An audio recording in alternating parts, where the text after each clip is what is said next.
No, she said, her voice calm. I had a feeling you weren't just browsing. People don't usually drive 2 hours to look at abstract art in a town this small.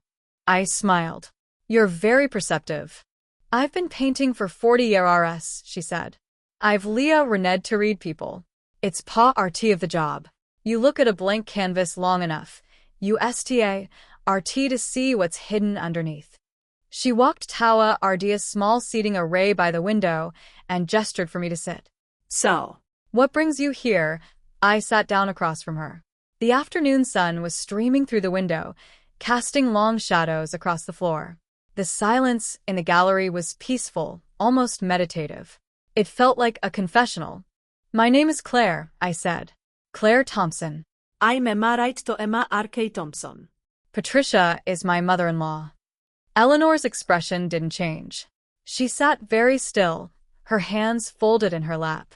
But I saw a flicker of recognition in her eyes. She knew the name. Of course she did. I see, she said slowly. And what does Patricia's daughter-in-law want with me?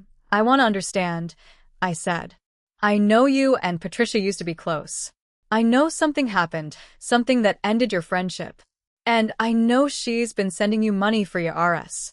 I'm not here to cause trouble. I'm here because she's been trying to hurt my children, and I need to know how to stop her. Eleanor was quiet for a long moment. She looked out the window, watching a young couple walk past the gallery, holding hands. Her face was unreadable. Patricia is a complicated woman, she finally said. She always has been. We were friends for 15 years before everything fell apart. We grew up together, more or less. Our families were connected. Our lives were intertwined. I thought I knew her better than anyone. What happened? She let out a long, slow breath. It's not a pleasant story. I don't expect it to be. Eleanor looked at me, her eyes sharp and assessing. She was trying to figure out if I was trustworthy. I met her gaze and held it. I had nothing to hide. I was just a mother trying to protect her children. Patricia had a daughter, she finally said. Before Mark. Before Andrew. A baby girl. She gave her up for adoption. The words hit me like a physical blow. I had been married into this family for 15 years, and I had never heard a single mention of another sibling. There were no old photographs, no quiet references to a lost child, no whispers. It was as if she had been erased. I didn't know, I said. Mark has never mentioned a sister.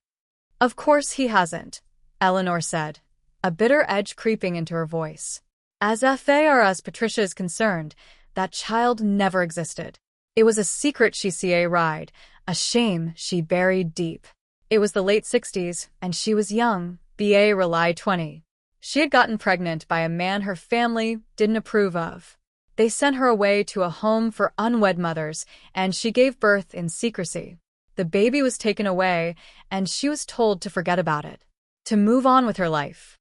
And she just let it go. She never let it go, Eleanor said. She never mentioned it, but it consumed her. She became obsessed with perfection, with control. She built a fortress around herself and her family. Nothing could ever be out of order again. She couldn't have a secret, so she made her life an open book, a carefully curated, edited version of reality.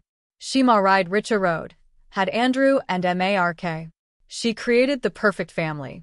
And she never looked back. But you knew, I said. That's why she sends you money. To keep you quiet. Eleanor nodded slowly. I was the only person she ever told. I was her best friend. I held her hand through it all. I was there when she gave birth. I was the one who begged the nuns to let her hold the baby one last time. I was the one who helped her get back on her feet. And when she married Richa Road and root her new life, she decided that I was a liability. A reminder of a past she wanted to forget. She tried to cut you out entirely. Yes, Eleanor said. She told me she wanted a clean break. She said she needed to put everything behind her. I didn't understand it at first. I thought she was just trying to protect her new family. But after a few years, I realized the truth. She was erasing the evidence.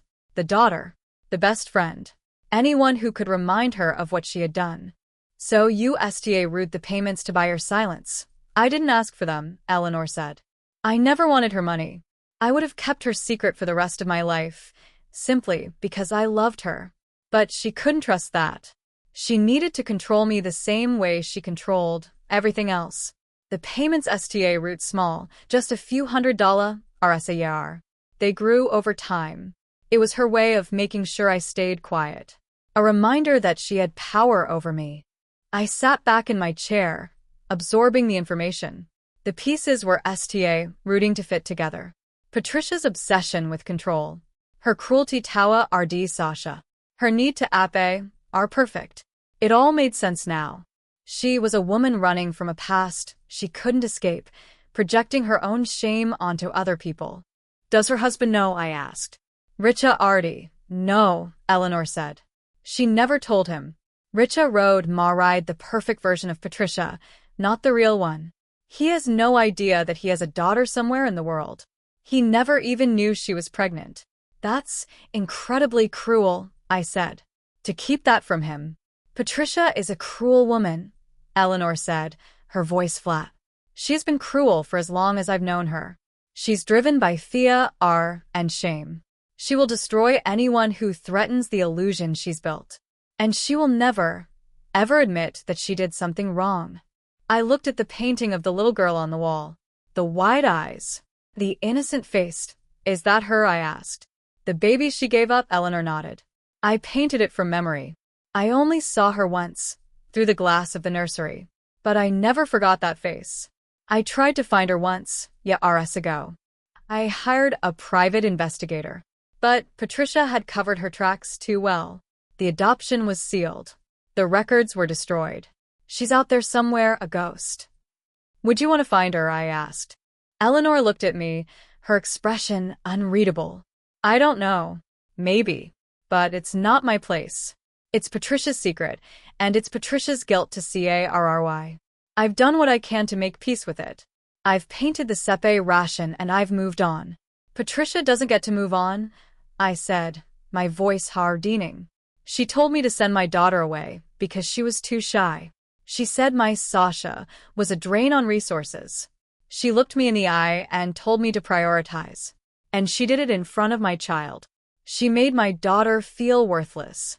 She can't just pretend that didn't happen. Eleanor looked at me with a mixture of sympathy and wariness. What are you planning to do, Claire? I'm going to protect my children, I said.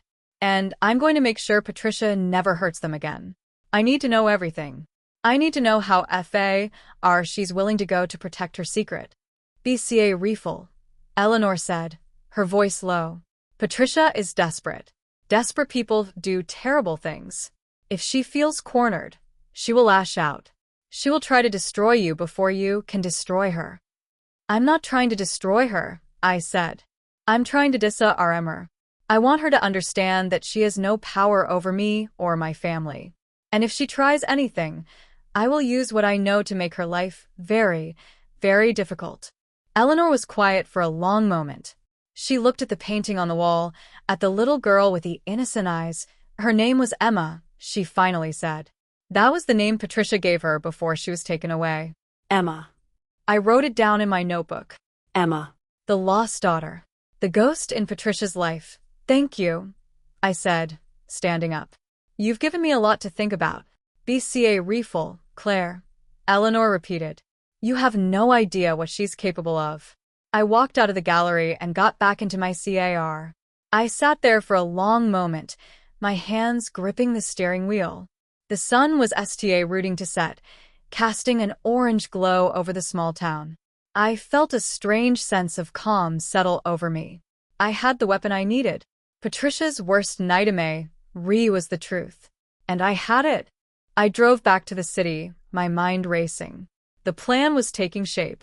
I wasn't going to expose Patricia's secret to the world. I wasn't going to humiliate her in public or destroy her marriage. That wasn't my goal.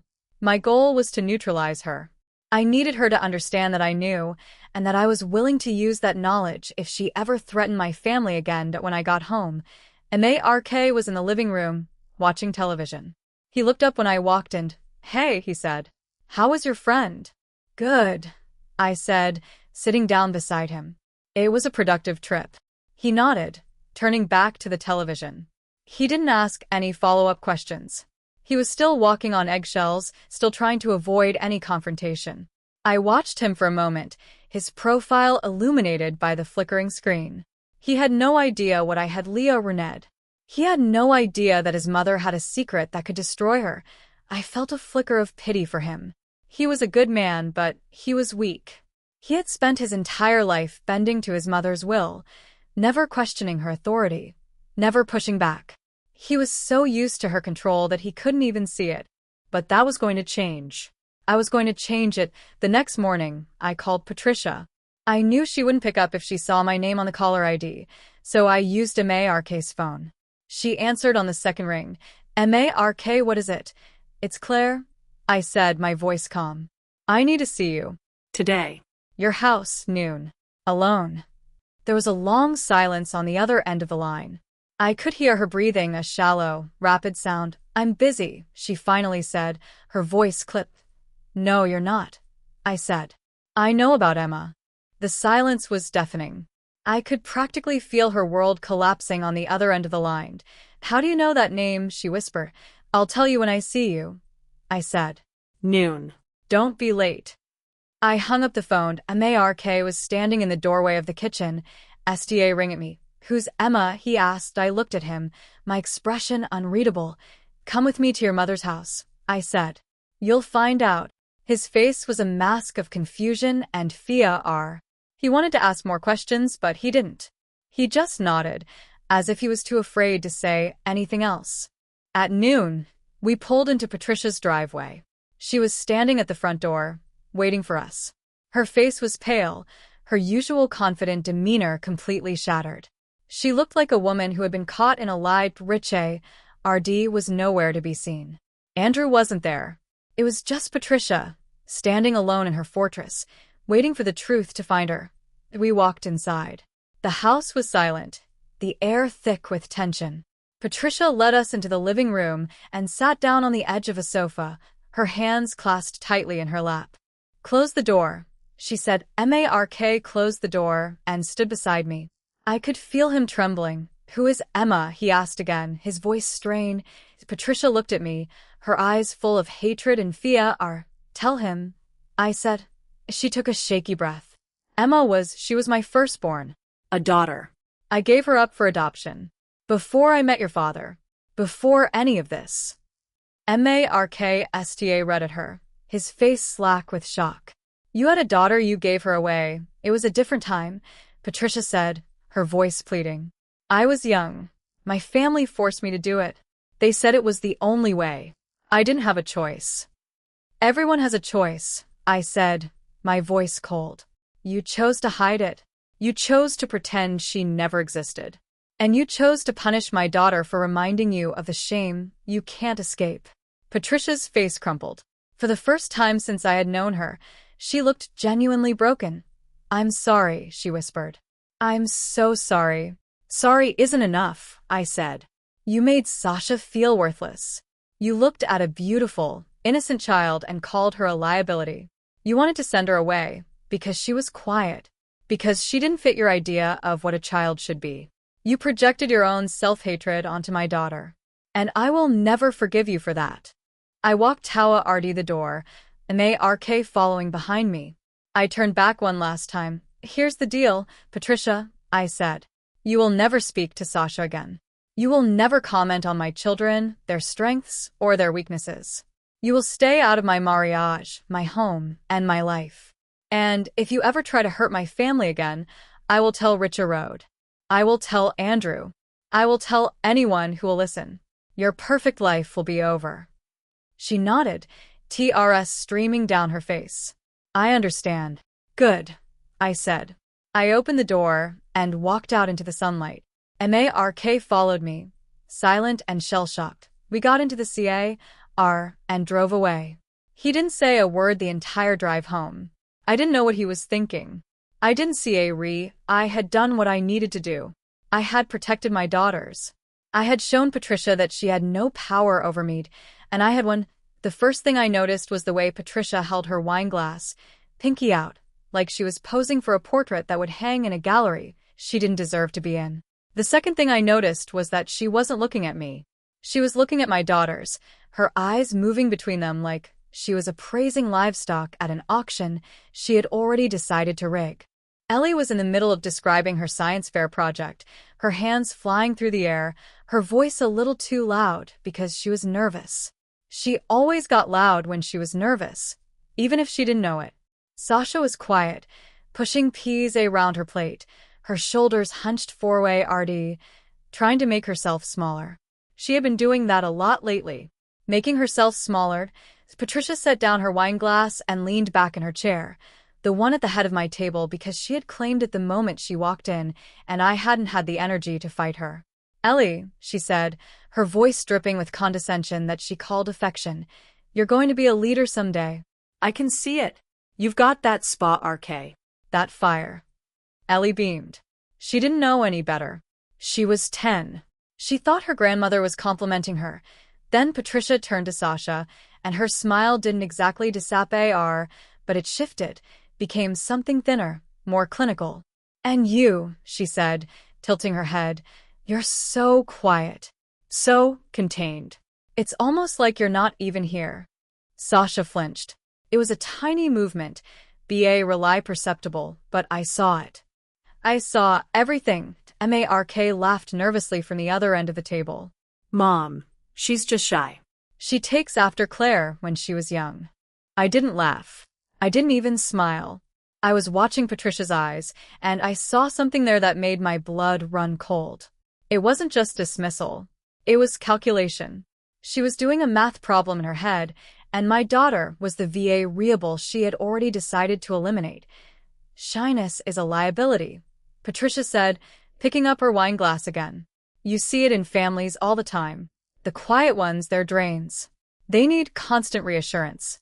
They hold everyone back." She took a sip, then set the glass down with a soft clink. "You have to be strategic. Invest in the one with potential. The other one." She waved her hand dismissively. "There are reschools.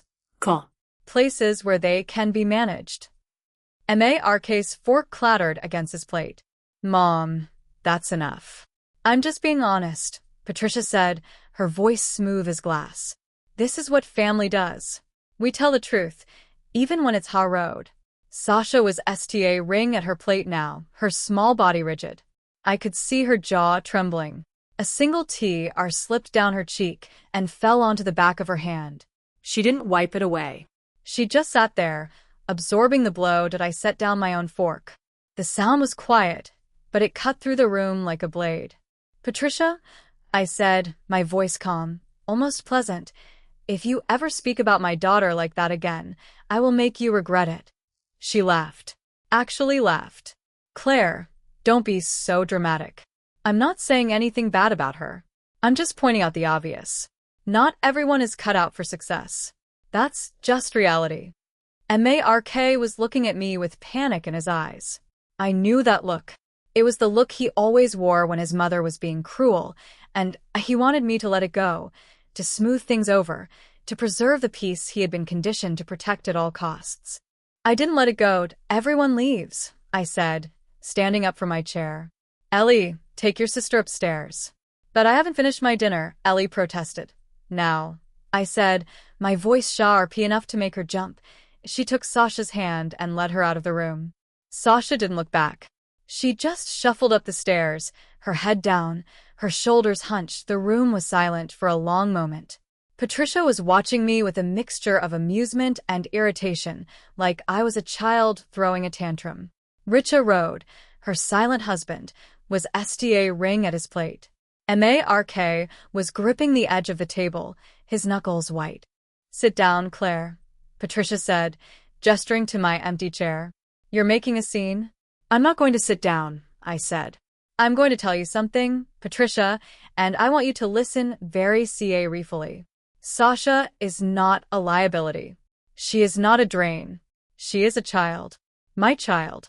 And if you ever speak about her that way again, I will destroy you." Patricia's smile faltered. It was only for a second, but I saw it.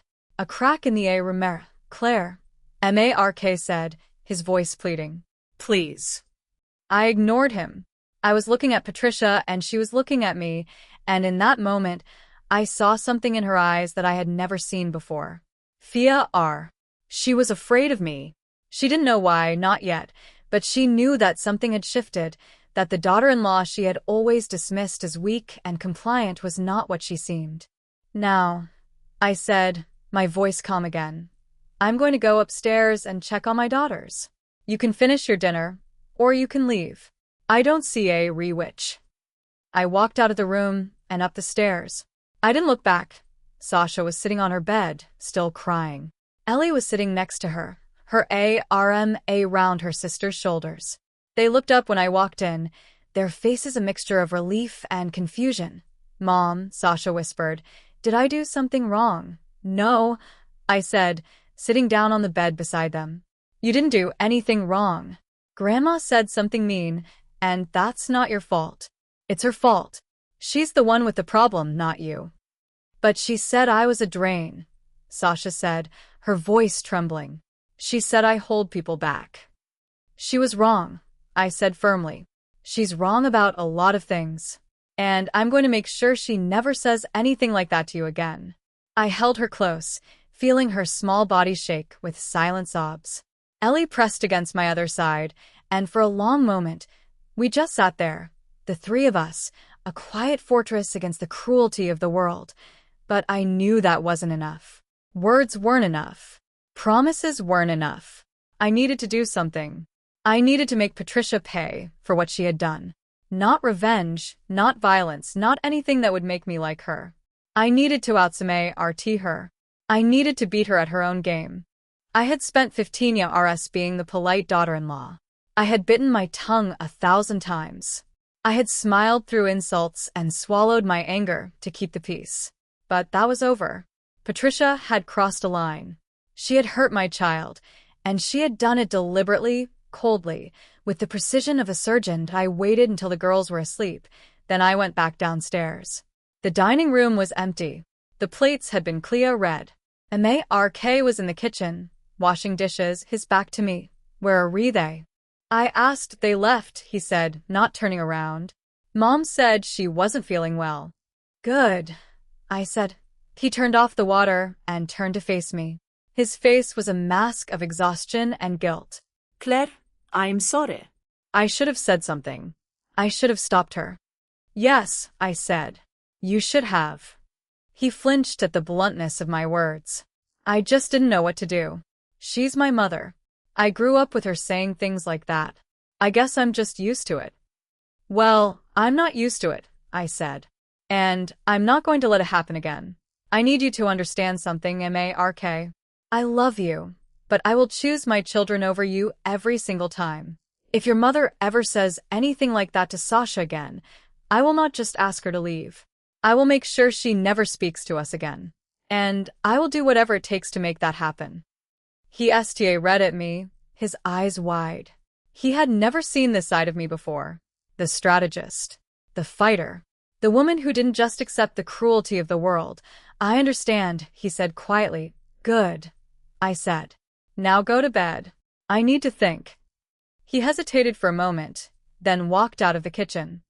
I heard his footsteps on the stairs. Then the door to our bedroom closed and I sat down at the kitchen table and opened my laptop. I had work to do. I needed to know everything about Patricia. Her finances. Her secrets. Her weaknesses. I needed to build a dossier so complete that she couldn't even breathe without me knowing. I worked until dawn. By the time the sun route to rise, I had a plan. It was going to take time. It was going to take patience. But I had both. Patricia had made a mistake. She had assumed that because I was quiet, I was weak. She had assumed that because I didn't fight back, I was compliant. She had no idea who she was dealing with. I closed my laptop and walked to the window. The sky was pink and gold, the first light of a new day. I thought about Sasha, her small face crumpled with TRS. I thought about the way she had tried to make herself smaller, as if she could disappear or just by wanting it badly enough. I thought about Patricia, sitting at my table, her wine glass in hand, deciding that one of my daughters was worthy and the other was not.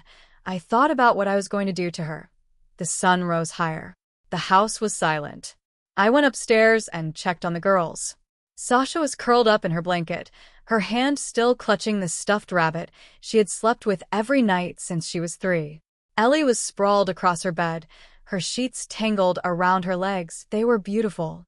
They were perfect. And they were mine.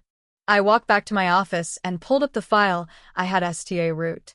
There was a name I had found buried in an old financial document. Eleanor Vance.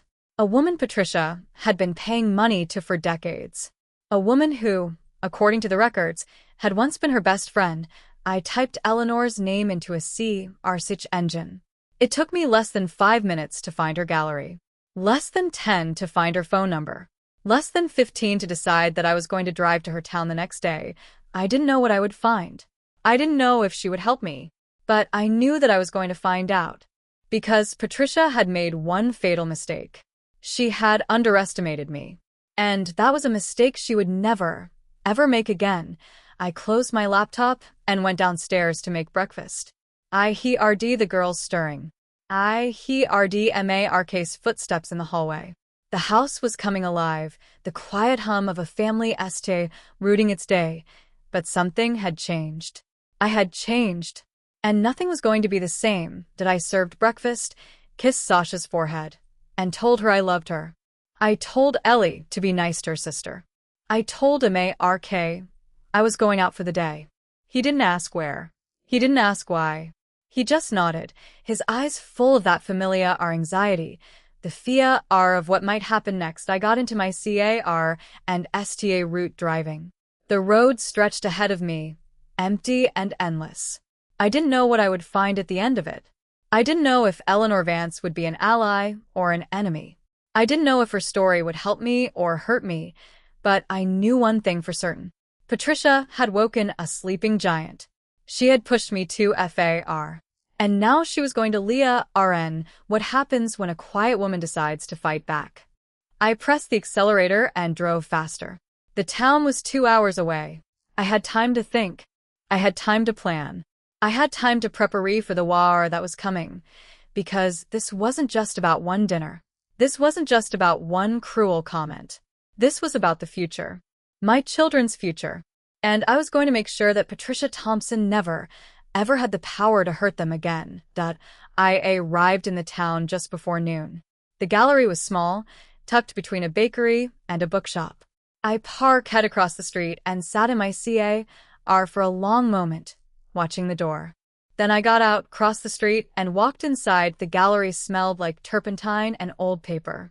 It was the kind of smell that made you feel like you had stepped into someone else's memory, a place where time moved slower and the rules of the outside world didn't quite apply.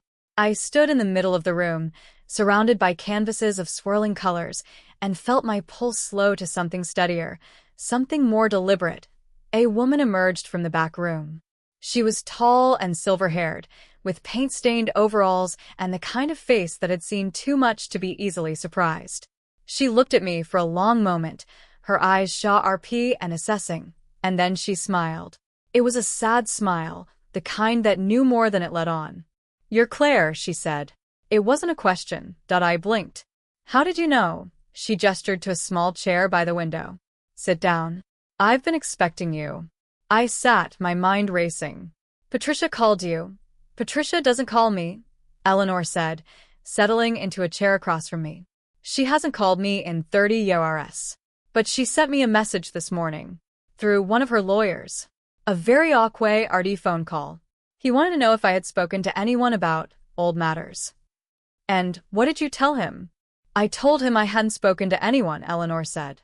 "I told him the truth. Until this morning, I hadn't. Then you walked through my door, and I knew exactly who you were. Patricia's daughter-in-law. The one who finally decided to push back." I read at her.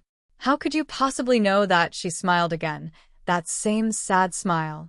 "Because I've been waiting for someone to push back for a very long time. Patricia Thompson is a woman who has gotten away with everything for decades. She's never faced a consequence in her life. I knew it would take someone who loved her children more than they read her to finally stand up to her." I didn't know what to say. I had come here expecting to have to explain myself, to convince Eleanor to help me. Instead, she was looking at me like she had already made up her mind. "Tell me about Emma," I said. Eleanor's expression flickered. For just a moment, the mask of calm slipped, and I saw the pain underneath. Then it was gone, replaced by that same composed sadness. "Emma was Patricia's first child," she said. "A daughter, born in the late 1960s. Patricia was BA Rely 20. She was sent away to a home for unwed mothers, and she gave birth alone, in secret. She never held the baby. The nuns took her away before Patricia could even see her face. She gave her up for adoption." "Not willingly," Eleanor said. "Her family forced her. They told her she would ruin their reputation. They told her she would never be able to marry a decent man if she kept the child. So she gave her up, and she spent the rest of her life pretending it never happened." "But you were there," I said. "You knew." "I was her best friend," Eleanor said. "I was the only person she ever told. I held her hand through the whole thing. I was the one who begged the nuns to let her hold Emma for just a moment.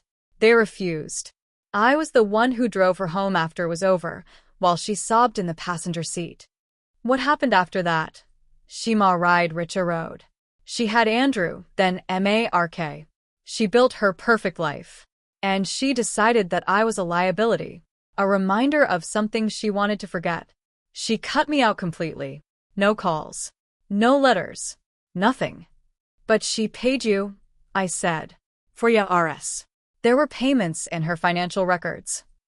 Eleanor nodded slowly. "The payments sta root about 10 Rs after we stopped speaking. I didn't ask for them. I never wanted her money. But she knew that I knew the truth, and she needed to control me. The payments were her way of buying my silence. A reminder that she had the power to destroy me if I ever spoke out." "Did you ever try to find Emma?" Eleanor was quiet for a long moment. She looked out the window, her eyes distant. "I did. About 15 years ago. I hired a private investigator. I thought maybe I could find her, tell her the truth about her mother, give her some closure." "Did you find her?" "No," Eleanor said. "The adoption records were sealed. Patricia had made sure of that. She had connections, money, influence. She erased every trace of Emma's existence. Even the hospital where she gave birth had been closed down and demolished. It was like Emma never existed." "Emma existed," I said firmly. "She's out there somewhere." Eleanor looked at me, her eyes glistening. "I know. I've never stopped believing that. But I've also never stopped believing that Patricia would do anything to keep that secret buried." "Until now," I said. "Until now," she agreed. We sat in silence for a moment. The gallery was quiet, the only sound the soft hum of an old refrigerator in the back room. I could hear my own heartbeat, steady and determined. "Will you help me?" I asked. Eleanor looked at me for a long moment. "What do you want me to do?" "I need to know everything," I said. "Every detail. Every secret. Every weakness Patricia has. I need to build a case against her, a dossier so complete that she can't even breathe without me knowing about it. I need to make sure she never has the power to hurt my children again." Eleanor nodded slowly. "I can do that. I've been keeping records for 30 years, letters, notes, financial documents. I knew someday someone would need them." She stood up and walked to a filing cabinet in the corner of the room. She pulled open a drawer and withdrew a thick manila folder. "This is everything," she said, handing it to me.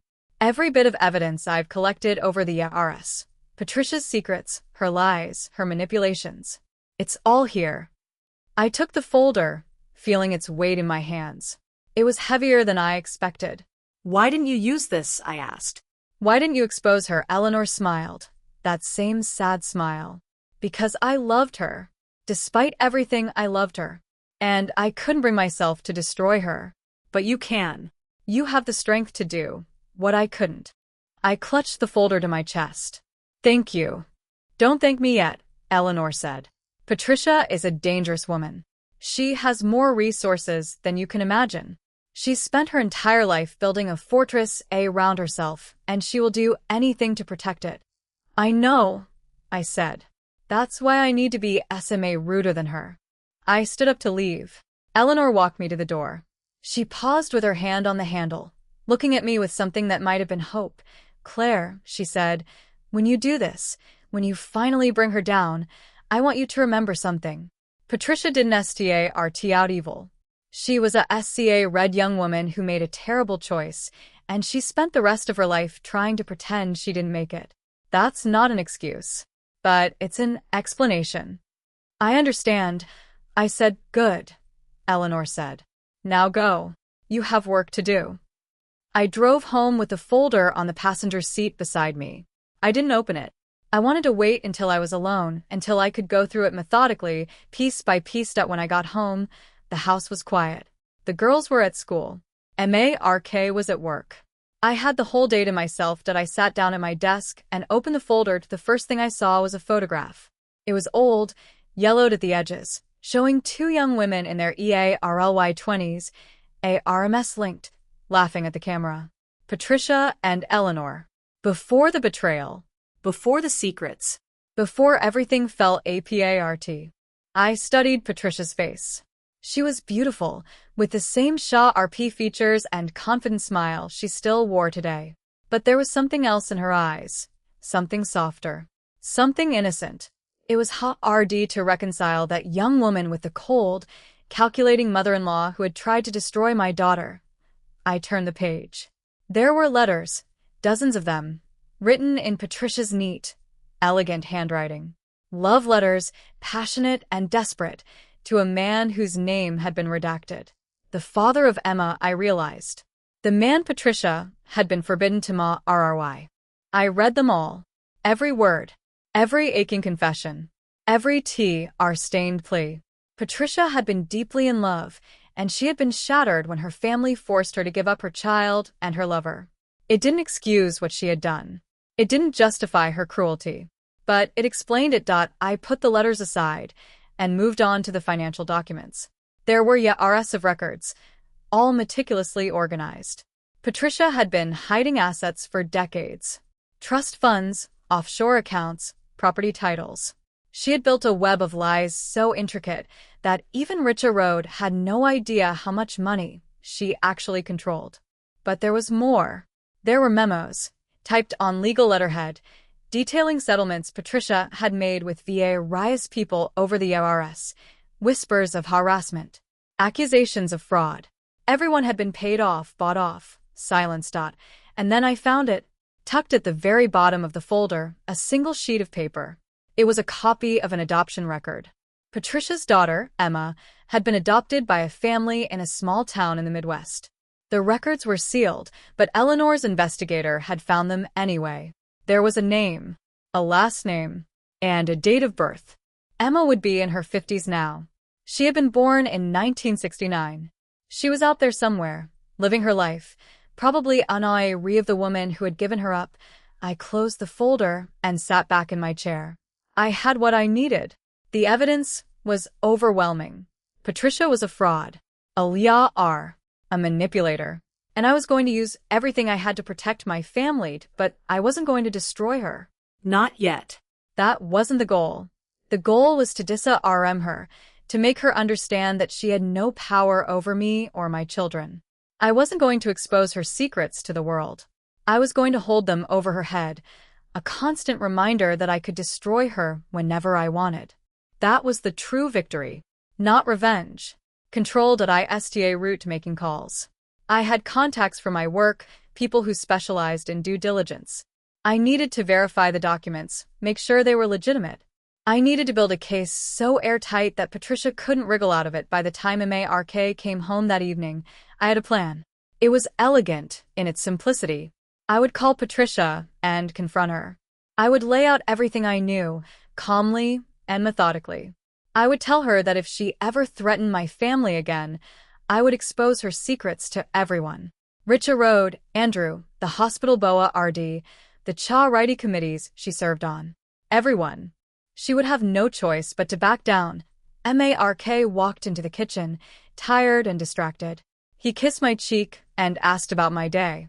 I told him I had been thinking. He looked at me with that familiar wariness, the fear of what I might say next. Claire, he said, about what happened at dinner? I know I should have done more. I know I should have stopped her. I'm sorry. I know you are I said. But it's not enough. I need you to understand something. I'm going to confront your mother. Tomorrow. I'm going to tell her exactly what I think of her, and I'm going to make sure she never speaks to Sasha again. Mark's face went pale. Claire, you can't. She'll destroy you. She can try, I said. But she won't, because I have something she doesn't. Leverage. I walked over to him and took his hands in mine. He was trembling. I'm not asking you to fight her for me, I said. I'm not asking you to pick sides. I'm asking you to trust me. Can you do that? He read at me for a long moment. Then slowly he nodded. Yes, he whispered. I trust you. I kissed him on the cheek and walked out of the kitchen. I had work to do. The next morning, I called Patricia. She answered on the first ring, as if she had been waiting for my call. Claire, she said, her voice cold. I was wondering when you would contact me. I need to see you, I said. Today. Your house. Alone. I have a busy schedule. Make time. I interrupted. Or I'll come to you. I don't see if you're busy.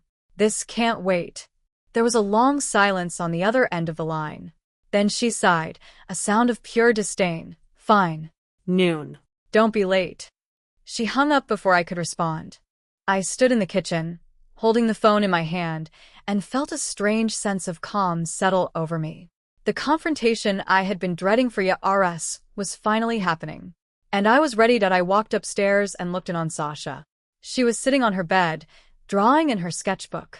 She looked up when I walked in, and for a moment, I saw the fear in her eyes, the same fear that had been there since dinner. Mom, she said, are you going to see Grandma? Yes, I said. I am. Are you going to be okay? I walked over and sat down beside her. I pulled her into a hug, holding her close. I'm going to be fine, I said. And so are you. I promise. She nodded against my shoulder. She didn't say anything else. She didn't have to. I drove to Patricia's house with the folder on the passenger seat beside me. The drive was quiet, the streets empty. It felt like the calm before a storm. When I arrived, Patricia was waiting at the door. She was dressed impeccably, her silver hair perfectly coiffed. She looked like a queen preparing to meet a supplicant. I walked past her into the house. She closed the door behind me and led me into the living room. Let's get this over with, she said, sitting down in her favorite chair. I sat across from her and placed the folder on the coffee table between us. I know everything, I said. Patricia's smile was cold. Know what exactly about Emma? About your first daughter?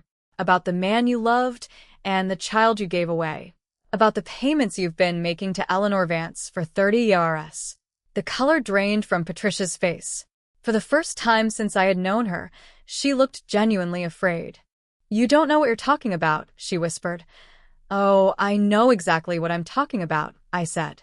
I have the documents, the letters, the financial records, everything. I opened the folder and pulled out a photograph. Patricia's face, young and beautiful, with Eleanor's arm around her shoulder. Remember this? I asked. Remember what it was like to have a friend who actually read about you before you destroyed everything? Patricia read at the photograph, her hands trembling. You can't do this, she whispered. You can't. Can't what? I asked. Tell Richa wrote about his wife's secret daughter. Tell Andrew that his mother has been lying to him for decades. Tell the hospital Boa RD that the woman they trust to lead their charity has been hiding assets and buying people's silence. Patricia shook her head, TRS forming in her eyes. Please. Please don't. I'll do anything. I leaned forward, RD, my voice dropping to a whisper. Here's what's going to happen. You're going to stay away from my family. You're never going to speak to Sasha again. You're never going to comment on my children, their strengths, or their weaknesses. You're going to stay out of my mariage, my home, and my life. And if you ever try to hurt my family again, I will destroy you. Patricia nodded, TRS streaming down her face. I understand, she said. I understand. I stood up and walked toward the door. I paused at the threshold and looked back at her, crumpled in her chair, sobbing. One more thing. I said. Emma is out there. Somewhere. She's in her 50s now. She probably has a family of her own. She probably has children. You robbed her of a mother, and you robbed yourself of a daughter. That's the price of your perfection, Patricia. That's the cost of your lies. I walked out of the house and into the sunlight. I didn't look back. I drove home feeling lighter than I had in years. The weight of Patricia's cruelty had been lifted from my shoulders. I had done what I needed to do. I had protected my family, but as I pulled into my driveway, I realized that this was just the beginning. Patricia was not the only enemy I had to face. There was still the world outside, the endless pressure to be perfect, to be strong, to be everything to everyone, but for now, for this moment, I had won. And that was enough. The phone rang at 6:47 the next morning. I knew it was Patricia before I even looked at the screen. There was a rhythm to her calls, a specific urgency that no one else in my life possessed. She had been waiting for me to make the first move after our confrontation, and now she was done waiting. I let it ring. Once. Twice. 3 times. Then I picked up. Claire, she said, her voice strained but composed, like a woman who had spent the night crying but had already reapplied her makeup. We need to talk. We already talked, I said, pouring myself a cup of coffee. The kitchen was quiet. Mark had left for work early, and the girls were still asleep. I said everything I needed to say. You think this is over, her voice cracked, just slightly. You think you can walk into my home, threaten me with my own past, and just walk away. I'm not threatening you, Patricia. I'm protecting my children. There's a difference. No, there isn't. She was trying to sound angry, but I heard the fear are underneath. You think you have power over me because you know a few old secrets, but you don't know everything. You don't know what I'm capable of. I set down my coffee cup and sat at the kitchen table. The morning sun was streaming through the window, casting long shadows across the floor. I thought about Sasha, the way she had looked at me last night, her eyes full of trust and hope. I thought about Ellie, her bright confidence that I was determined to protect. I thought about everything I had done to get to this moment, and I knew I couldn't back down now. I know exactly what you're capable of, I said. You're capable of cruelty. You're capable of manipulation. You're capable of destroying anyone who gets in your way. But you're not capable of destroying me, because I have something you don't. I have the truth, and I'm not afraid to use it. There was a long silence on the other end of the line. I could hear Patricia breathing, shallow and rapid. She was trying to think of a way to regain control, to find a weakness she could exploit. Claire, she finally said, her voice softer now, almost pleading. I made a mistake. I said terrible things to Sasha. I was wrong. I can see that now. Please. Let's just forget about this. Let's move on. I'll be better. I promise. I almost laughed. Almost. You don't get to do that, Patricia. You don't get to apologize and pretend everything is fine. You hurt my daughter. You looked her in the eye and told her she was worthless. You can't undo that with a phone call. What do you want from me? Her voice was rising now, the composure slipping. What do you want? I want you to stay away from my family. I want you to never speak to Sasha again. I want you to forget you have a granddaughter named Ellie and a son named Mark. I want you to disappear from our lives completely. You can't ask that of me. Mark is my son. My only son. Your only son, I interrupted. What about Andrew? What about Emma? The silence on the other end of the line was absolute. I had struck a nerve. A deep, raw nerve that she had spent decades trying to numb. Don't, she whispered. Don't say her name. Emma, your firstborn. The daughter you gave away. The daughter you've been trying to erase from existence for 50 years. Does Richa Road know about her? Does Andrew? Does anyone? You don't know anything, she hissed. You don't know what it was like. You don't know what they did to me. My family, the nuns, everyone. They took her from me. They took everything. You have no right to judge me. I'm not judging you, I said. I'm telling you the truth. You've spent your whole life running from that pain, and you've hurt everyone around you in the process. You hurt Mark. You hurt Andrew. You hurt Richa Road. You hurt me. But worst of all, you hurt Sasha. And that's the one thing I will never forgive. She sta root crying. Not the dramatic, performative TRS she used to manipulate people. Real TRS. Ugly, broken sobs that racked her entire body. I'm sorry, she choked out. I'm so sorry. I didn't mean to hurt her. I didn't mean to hurt any of them. I don't know how to stop. I don't know how to be anything other than this. I felt a flicker of something. Not sympathy, exactly. More like recognition. I had been so focused on my own pain, my own anger, that I had forgotten Patricia was also a person. A broken, damaged person who had been shaped by a lifetime of trauma and fear. But that didn't excuse what she had done. It didn't make it okay. I know you're sorry, I said. But that's not enough. You need to change. You need to get help. You need to face the truth about yourself and stop pretending you're perfect.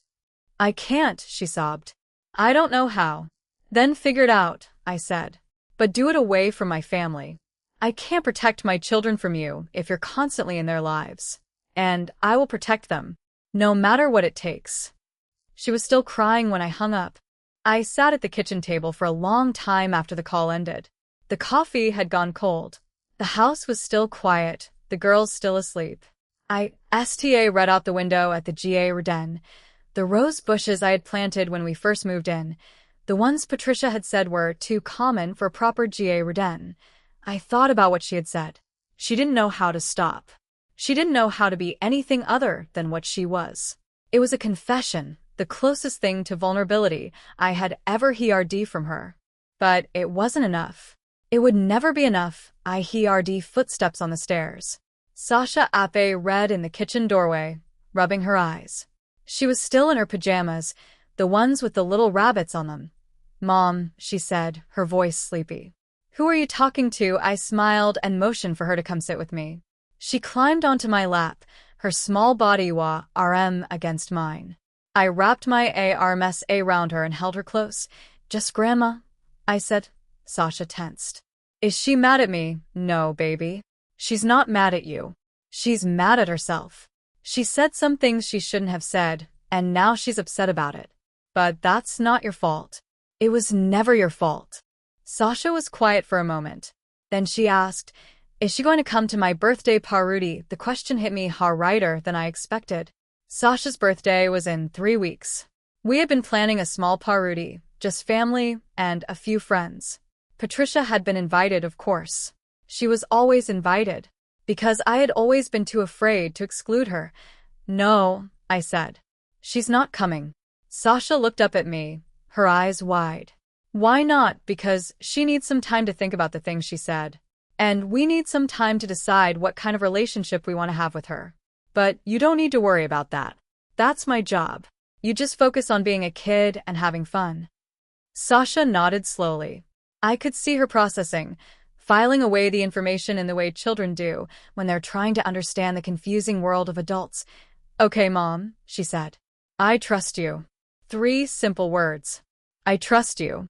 They broke my heart and healed it at the same time. A few days later, I got a call from Mark's brother, Andrew. He sounded nervous, the way he always did when he had to talk about something difficult. Claire, I need to ask you something, he said. It's about Mom. What about her? I don't know what happened between you two, but she's been acting strange. Really strange. She called me last night and root apologizing. Like actually apologizing. For everything. For the way she treated me, for the way she treated my ex-wife, for the way she treated everyone. She said she was going to therapy. She said she wanted to change. I was stunned. She's going to therapy. That's what she said. She said she had a wake-up call. She didn't say what it was. But she seemed different. I don't know. Maybe it's a trick. She's done that before. Pretended to be sorry, then went right back to being herself. I thought about our conversation, the way she had broken down on the phone, the way she had said she didn't know how to stop. Maybe she really was trying. Or maybe it was just another manipulation, another way to regain control. I don't know what to tell you, Andrew. I said. I hope she's serious. I hope she gets the help she needs. But I can't trust her. Not yet. Not after what she said to Sasha. I understand, Andrew said. I just thought you should know. After I hung up, I walked into the living room where Mark was reading a book. He looked up when I entered, his face a rueful mask of neutrality. He had been walking on eggshells ever since the confrontation, afraid to bring up his mother, afraid to upset me. Andrew called, I said. Your mother is going to therapy. Mark set down his book. What? She said she's trying to change. I don't know if I believe her, but she's trying. Mark was quiet for a long moment. Then he said, she's never done that before. She's never admitted she was wrong about anything. I know, I said. Maybe it's real. Maybe it's not. But either way, I made my decision. She's not coming to Sasha's birthday. She's not coming anywhere my family until I'm sure she's changed. And that's not going to be anytime soon. Mark nodded slowly. I understand. Do you? I asked. Because I need to know you're on my side. Not hers. Mine. He stood up and walked over to me. He took my hands in his, the same way I had done to him a few days ago. I'm on your side, he said. I was always on your side. I just didn't know how to show it. But I'm Leah Renning. I want to be better. For you. For the girls. I looked into his eyes and saw something I hadn't seen in a long time. Sincerity. Determination. He was trying. He really was trying. Okay, I said. Okay. 2 days later, I got another call. This one was from Richa Road. Claire, he said, his voice gruff and surprised. I need to tell you something. Patricia told me the truth. About Emma. She told me everything. I sat down heavily on the sofa. She told you, yes. She said she had been living a lie and she couldn't do it anymore. She said she wanted to be honest, even if it meant losing me. I don't know what to think. I've been married to that woman for 40 years, and I didn't know she had a daughter. A child she gave away before we even met. How are you feeling? I asked. I don't know, Richa Road said. Angry, hurt, confused, but also relieved. In a strange way. I've known for a long time that she was hiding something. I just never knew what it was. Now I know. And even though it hurts, it's better than not knowing. What are you going to do? I'm going to stay, Richa Road said. For now. She's trying. She's going to therapy. She's apologizing to everyone. I want to see if she can actually change. If she can't, then I'll leave. But I want to give her a chance. I didn't know what to say. Richa Road had always been a quiet presence in Patricia's life, a man who seemed to exist in her shadow. But now he was stepping out of that shadow, making his own decisions. That's brave of you, I said. Really? It's not bravery, Richa Road said. It's just patience. I've been patient with her for 40 years. A few more months won't kill me. I laughed. It was a small laugh, a lie more than a breath, but it was real. I understand. I said. Good luck, Richa Road. Thank you, Claire. And thank you for what you did. I don't know how you found out about Emma, and I don't know what you said to Patricia, but whatever it was, it worked. We hung up, and I sat in the silent living room. STA ring at the wall. The world was shifting. Patricia was trying to change. Richa Road was trying to be honest. Mark was trying to be a better husband. Everything was different, but some things remained the same. My daughters were still my priority.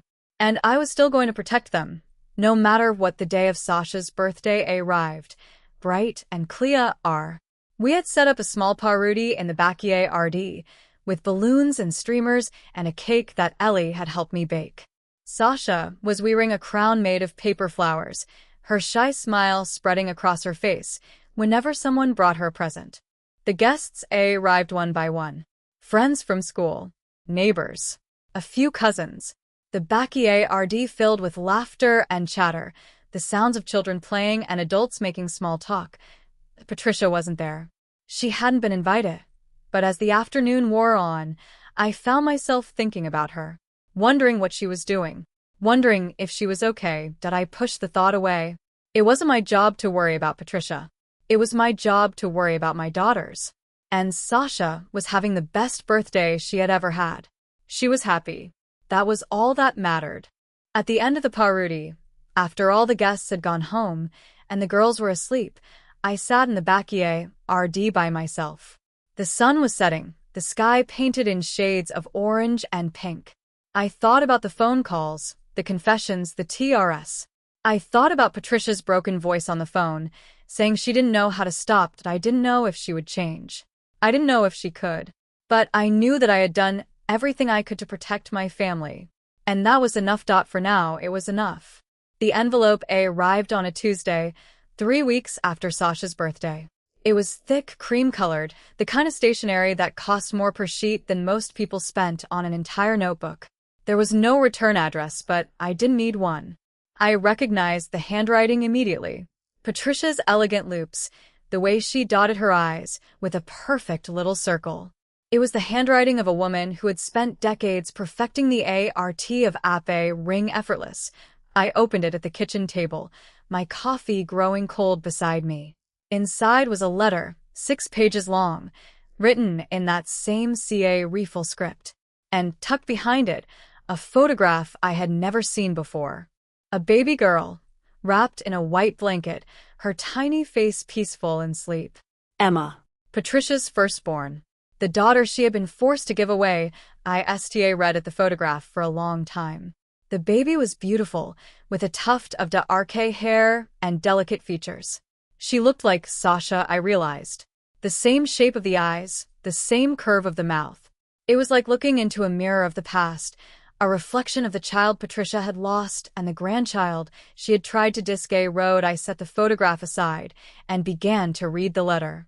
Dear Claire, I don't expect you to forgive me. I don't even expect you to read this letter. But I need to write it anyway. I need to say the things I should have said years ago, to you, to Mark, to everyone I have hurt. That I have been going to therapy, as I'm sure you've heard. It's been difficult. I've spent my entire life avoiding the truth, and now that I'm finally facing it, I don't know how to the weight of it. But I'm trying. For the first time in my life, I am truly trying. I want to tell you about Emma. Not the story you already know, but the story you don't. The story of what happened after I gave her away. I was young when I had her. Rely 20. I was in love with a man named Michael, a man my family despised because he was poor and Irish and not from the right kind of family. They forbade me from seeing him. They told me I would ruin the family name. They sent me away to a home for unwed mothers, and they made sure I never saw Michael again, that I gave birth alone. I held my daughter for exactly 47 seconds before the nuns took her away. I named her Emma because it was the only thing I could give her. A name. A piece of my heart. After she was gone, I tried to find her. I hired investigators, lawyers, anyone who could help. But my family had already made sure the adoption was sealed. They told me it was for the best. They told me I had to move on. They told me I had to forget. That I tried to forget. I threw myself into my new life, the life my family had chosen for me. I'm alright, Richa Road. A good man from a good family. I had Andrew and Mark. I built a perfect world, a fortress of rancis and propriety. And I told myself that I was happy. But I wasn't happy. I was hollow. I had given away a part of myself, and I had never gotten it back. Every time I looked at my sons, I thought about Emma. Every time I held a friend's baby, I imagined holding her. Every time I saw a girl with dark hair and delicate features, I wondered if it was her. I spent decades running from the pain. I buried it under charity work and social obligations and the endless pursuit of perfection. But the pain never went away. It just grew, festering in the dark corners of my soul. And then you came into my life. You, with your quiet strength and your fierce love for your children. You reminded me of myself, the person I used to be before I became this bitter, angry shell. And that made me angry. I hated you for reminding me of what I had lost. That's why I said those terrible things about Sasha. I looked at her, so quiet and gentle, and I saw Emma. I saw the daughter I had lost, and I couldn't bear it. So I tried to push her away. I tried to convince myself she was a liability, a drain, anything to justify my own cruelty. It was wrong. It was so wrong. And I will regret it for the rest of my life. I'm not asking for your forgiveness. I don't deserve it. But I am asking for something else. I am asking for a chance. A chance to make things right. A chance to be a better person, a better grandmother, a better mother. Did I have sta root the process of finding Emma? I know it will be difficult, maybe impossible. The records are resealed, and 50 years have passed. But I have to try. I owe her that much. I owe her the truth. I don't know if I will ever find her. I don't know if she will want to see me. But I have to try. For her. For myself. For everyone I have hurt. I don't expect you to welcome me back into your life. I don't expect Sasha to ever want to see me again. But I hope that, in time, you might be able to see me as something other than a monster. Because I don't want to be a monster anymore. I want to be better. Yours, with all my regrets. Patricia. I set the letter down and sat in silence for a long time. The kitchen was quiet, the afternoon sun streaming through the window. I could hear the sound of the girls playing in the backyard, their laughter drifting through the open door. I had spent months hating Patricia. I had built a fortress of anger and resentment around my heart, determined to protect my children from her cruelty. And now she was asking for a chance to change. A chance to make things right. That I didn't know if I could give her that chance. The wounds were too fresh, the hurt too deep. But as I read her letter again, I felt something shift inside me. Not forgiveness, exactly. Something more like understanding. I saw the broken woman behind the cruelty, the SCA red girl who had lost everything. I walked out into the backyard road. The girls were playing tag, their faces flushed with excitement. Sasha was laughing, her shyness momentarily forgotten. Ellie was chasing her, her voice bright with joy. They were beautiful. They were perfect. They were everything. I sat down on the porch steps and watched them play. I thought about Patricia, alone in her big house, writing letters to people she had hurt. I thought about Emma, somewhere out there, and I read that her birth mother was finally trying to find her. And I thought about forgiveness. Not the easy kind, the kind that lets people off the hook. The hard kind. The kind that requires you to open your heart even when it's still bruised. Later that evening, after the girls were asleep, I sat down at my desk and wrote a reply. I kept it short. I wasn't ready to say everything I felt, but I wanted to acknowledge her effort. Patricia, I read your letter. I'm not ready to forgive you, and I'm not sure I ever will be. But I appreciate your honesty. I appreciate that you're trying to change. I don't know what the future holds for our family. I don't know if we'll ever be able to have a relationship again. But I want you to know that I see your effort. I see that you're trying to be better, that I hope you find Emma. I hope she's willing to meet you. And I hope, for your sake, that you can find some peace. Claire. I sealed the letter in an envelope and addressed it to Patricia's house. I would mail it in the morning. It wasn't forgiveness. But it was a STA. The next few weeks were quiet. Patricia didn't call. She didn't send any more letters.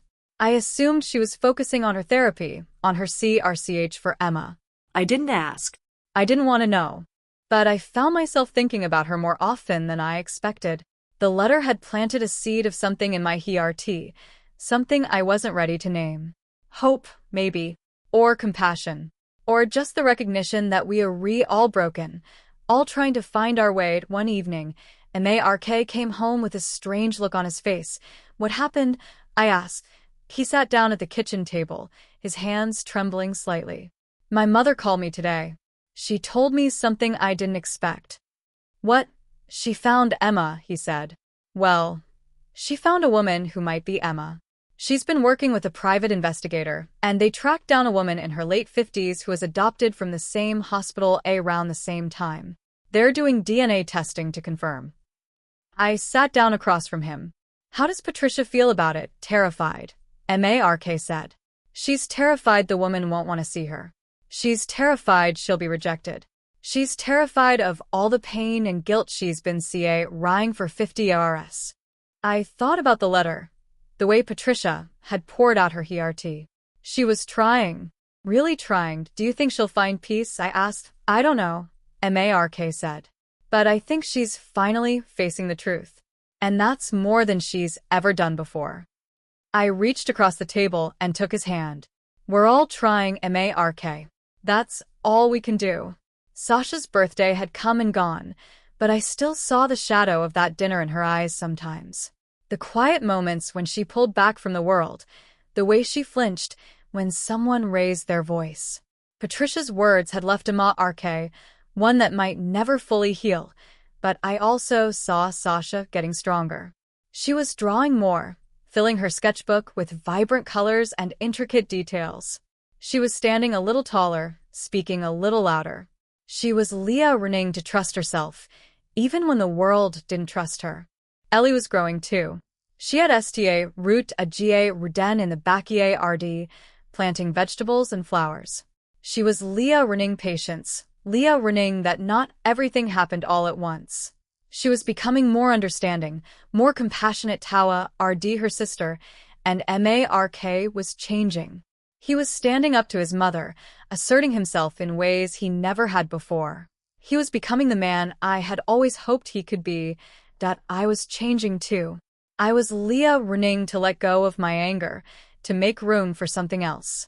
Not forgiveness, not yet, but a willingness to see people as more than their worst moments. The DNA test came back 3 weeks later. Patricia called me herself, her voice trembling with emotion. "It's her, Claire," she said. "It's Emma.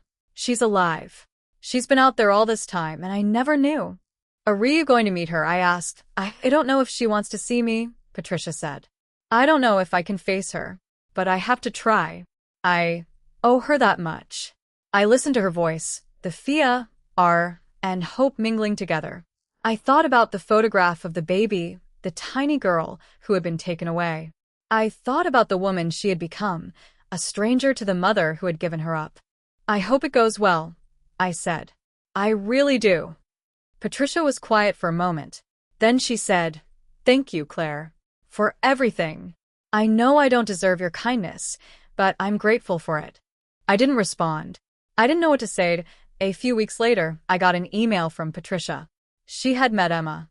It had been difficult, awkward, painful, but they had talked.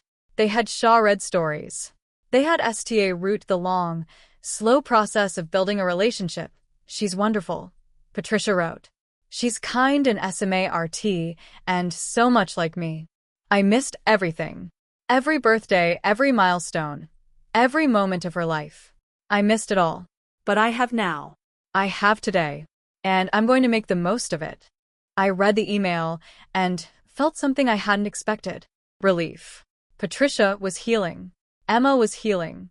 The cycle of pain and secrets was finally breaking. That I walked into the living room where Sasha was drawing on the floor. I sat down beside her and watched her work. She was drawing a picture of a family for figures standing together under a bright sun. "Who are they?" I asked. She looked up at me, her eyes bright with imagination. "Us," she said. "You, me, Ellie, and Daddy. We're all together." I smiled. "That's beautiful." Sasha looked back at her drawing, adding a few more details. Then she said quietly, "Mom, do you think Grandma is okay?" The question caught me off guard. "Why do you ask?" "I don't know," Sasha said. I don't hate her, even after what she said. I just feel sad for her. She seems like she's carrying something heavy." I didn't know what to say. My 8-year-old daughter, the one Patricia had called a liability, was showing more compassion than I had managed in months. "Maybe she is," I said. "Maybe she's trying to put it down." Sasha nodded and went back to her drawing. I watched her, my heart full of love and pride. She was stronger than she knew, braver than she realized. The war with Patricia was over. It hadn't ended with destruction or revenge. It had ended with healing, with a slow, painful process of facing the truth and trying to be better. And that was the real victory. Sasha finished her drawing and held it up for me to see. "Do you like it?" "I love it," I said. "It's the best drawing I've ever seen." She smiled, her shyness melting away. Then she climbed onto my lap and hugged me. "I love you, Mom," she said. "I love you too," I said. More than anything, we sat there together in the quiet living room as the sun set outside the window. The shadows were gone. The light was soft and golden. And for the first time in a long time, I felt at peace. The email came at 11:47 on a Thursday night. I was still awake, scrolling through my phone in the .rk while MARK slept beside me. The subject line was blank. The sender was Patricia. I opened it with a strange sense of foreboding, the kind that settles in your chest like a stone. Claire, I don't know how to say this, so I'll just say it. Emma is gone. She left me a note, and Desape read. I don't know where she went. I don't know if she's coming back. I'm writing this because I don't know who else to turn to. That I know I have no right to ask you for anything. But I need you to help me find her.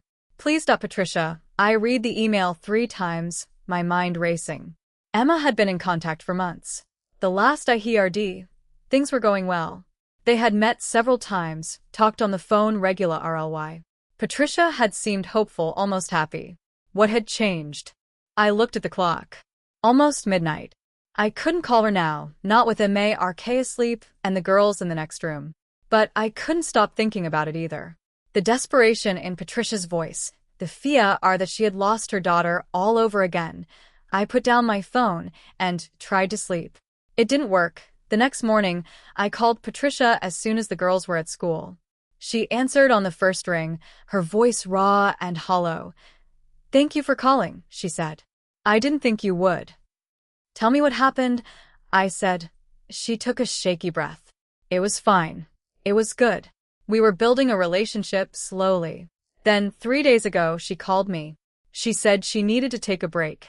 She said she needed to process everything. I tried to convince her to stay, to talk to me, but she said she couldn't do it anymore. And then she hung up. I've been calling her ever since. Her phone is disconnected. Her appointment is empty. She's gone. Did she say why she needed a break? No. She just said she needed space. But I know why. I know it was my fault. I pushed her too hard. I wanted her to forgive me, to love me, to fill the gaping hole in my heart. And I suffocated her. I ruined everything. I didn't know what to say. The woman on the other end of the line was broken in a way I had never seen before. This wasn't the cold, calculating Patricia I had spent years resenting. This was a desperate mother, terrified of losing her child again. Patricia, I said, you need to give her space. If she needs time to process, you have to respect that. But what if she never comes back? What if I lose her forever? You can't control that, I said. You can only control your own actions. And right now, that means giving her the space she asked for. There was a long silence on the other end of the line. Then Patricia said, I don't know how to do that. I've never known how to let go. That's why I lost her in the first place. You didn't lose her because you couldn't let go, I said. You lost her because other people made that choice for you. But that was 50 years ago. You're different now. And you have to trust that she'll come back when she's ready. She was crying again. The quiet, broken sobs of a woman who had lost everything. I'm so tired, Claire. I'm so tired of fighting. Then stop fighting, I said. Take a breath. Focus on your therapy, on healing yourself. Be the person Emma can come back to, not the person she needs to escape. We hung up a few minutes later. I sat in the kitchen, STA ring at the wall.